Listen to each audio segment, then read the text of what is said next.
What is up, ladies and gentlemen? Welcome to the Gerkinman Monthly and the last Gerkinman Monthly for 2016, and to be quite honest, the last Gerkinman Monthly for quite some time.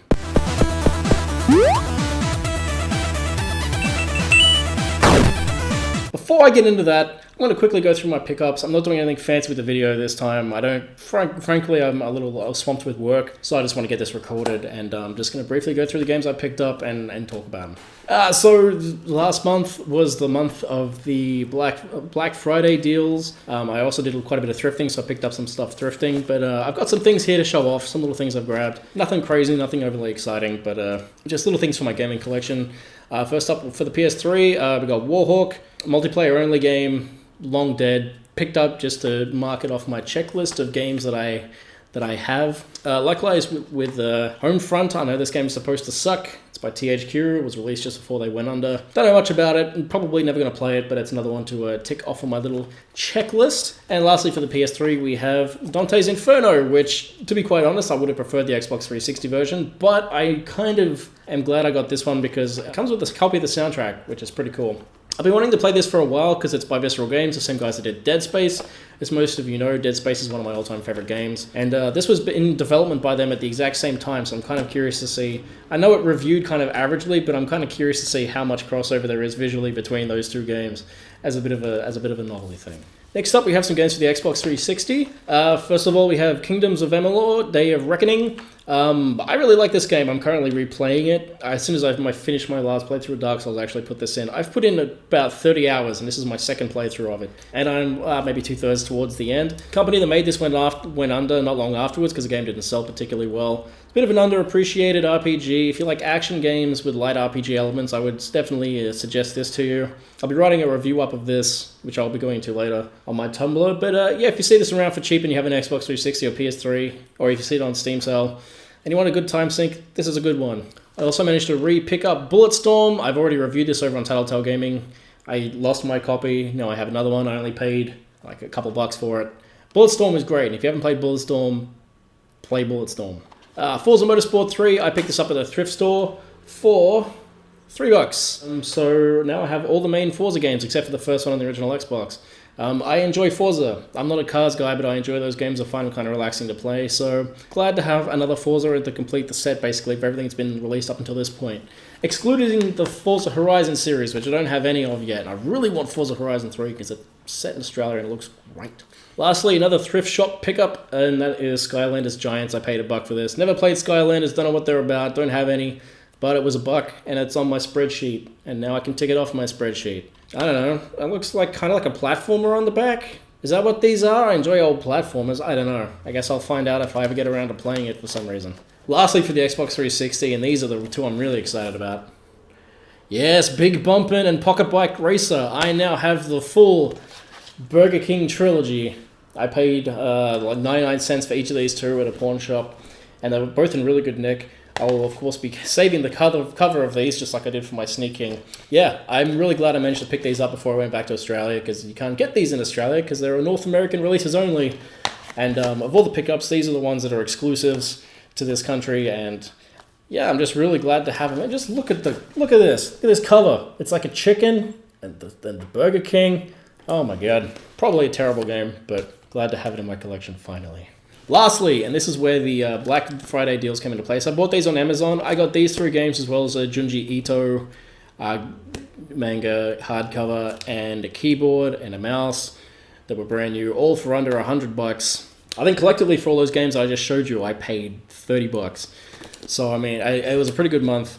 But anyway, in terms of stuff that I've picked up for the Xbox One is what these are. These were my Black Friday deals, and they were a Gears of War Ultimate Edition. This is the only used one of the 3 games I got, and it was $5, which, those who don't know, I love Gears of War, I love the original. I still think it's the best in the series. I haven't played Gears of War 4 yet, but to have an updated version of it, I am totally okay with that. And speaking of updated versions, Halo Master Chief Collection. I've been wanting this for ages. I'm not the hugest Halo fan ever. I didn't really get into them until Halo 3. I played a lot of Halo 3 multiplayer. Halo 4 I didn't really like that much. Halo 1 and 2 I played on the backwards compatible version of the Xbox 360. Thought they were okay, but Halo 3 I had a great time with. Now they're all at 60 frames a second. And, you know, I'm looking forward to going through these again at some point when I have the time to really experience them properly. I think I'd appreciate them more now than I did when I first played through them. Or at least I imagine I will. By the way, like, this usually still goes used for $35 at EB. This was another one I paid $10 for, so... laughing. And finally, this was the most expensive at $15. Halo 5. Obviously haven't played it yet. I reviewed kind of in betweeny. I got no idea. I'll find out when I play it. But it was $15. So altogether, those 3 games together were $30. Steal, in my opinion. So yeah, those are my gaming pickups for this month. Those will also be the last gaming pickups I have before I leave. I'm not planning on buying any games between now and when I get back to Australia. At this point, I see no point, as very soon I'll be packing up my consoles. And that's what I want to talk about. So in order to prepare to move back to Australia, I'm going to be hopefully shipping most of my stuff that I don't need as a high priority back to Australia before I move. And originally I was going to do that just before I moved, but I think I'd rather actually just send it all now so my parents have it in storage, and that way if anything goes wrong, I can be here and they can be there to communicate that and to get that sorted. Because when I first shipped my stuff here to Canada, my stuff got stuck in customs and caused a lot of problems because I was on the road at the time. I didn't have a phone, I didn't have any way of contacting anyone. I don't want that to happen again, so if I can keep track of stuff and then it gets caught in Australia, my parents can sort that out. It's not going to be stuck there while I'm traveling or anything like that. So I want to send as much of my stuff to Australia as I can months ahead of time, which basically means I know I originally wanted to get everything recorded, a year's worth of content recorded before April. It's just not possible, especially not if I'm sending off all this stuff. So where does that leave this channel? Going forward, I'm just going to put random videos on this channel. Some of them will be gaming related, some of them will be other stuff related. I'm not killing the channel, but it's not going to be a Let's Play channel like it has been. There's a few other reasons for this, such as my average view number on videos now is getting around 5 or 6. For every video that gets 5 to 6 views, that's over an hour's work. It's not just the time playing the game, which I'm okay with because I decided to play the game, but editing and rendering roughly take about an hour each video. So the views to time it takes to create the videos ratio just isn't there to make it worth doing going forward.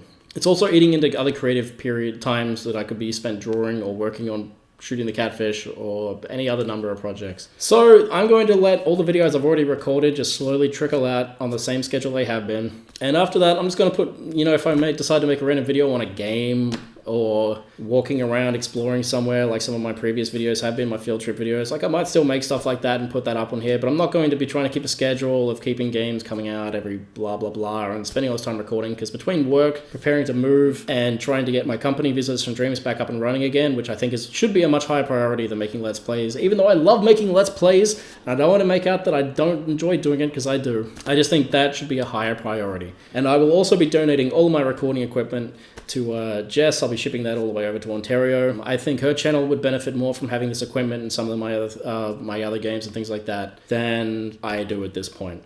So to anyone who enjoys my Let's Plays, I'm sorry. I am still doing gaming content though, and if you follow my Tumblr, which you'll find a link to below, every time I play through a game, I'm going to be writing a review for it and putting that up on my Tumblr. So if you're interested in that sort of thing, subscribe to my Tumblr and follow it. I've put one up so far for a game called 3 Ghostly Roses. The next one will be Kingdoms of Amalur. I know you guys gave me a list of games you wanted me to play through. Instead of doing Let's Plays, I'm going to play through all those and actually review them and put those up on the channel. Unless my games are going by before then, in which case I'll be focusing mainly on just whatever I can play on my little $400 laptop. That's fine, I don't mind. But yeah, basically that's it for this channel. So I know it's kind of disappointing, and I'm disappointed too, because I've really enjoyed what I've been doing on this channel, even though it hasn't been pulling in mad views or anything like that. I do enjoy making Let's Plays and making this sort of content. It's a lot of fun, and it's kind of relaxing. But it's just not practical at this point in my life, and I'm not getting any younger. And if I want to get Visitors from Dreams as a company idea off the ground, I definitely think that's where my time needs to go. Like I said, I'll be writing reviews because I love talking about games. I'm making games myself now, which makes it even more personal to me. And I want to be able to share views on things and what I've learned from things. So, like I said, if you're interested in that sort of thing, be sure to follow my Tumblr, which, as I said, will be in the links below. But for those of you who have supported me through this period, thank you very, very much. And it means a lot to me that any of you even sat around to watch all this. So KDH77, Mark, Nathan, Dylan, all you guys who are still watching it, you're the handful of keeping this thing alive. So thanks for watching this all this time, and sorry to be leaving things as they are, but that's life, I suppose. So thanks for your time, ladies and gentlemen, and have a good one. I'll catch you another time, another place, probably just another time. But until then, peace out. Have a good one.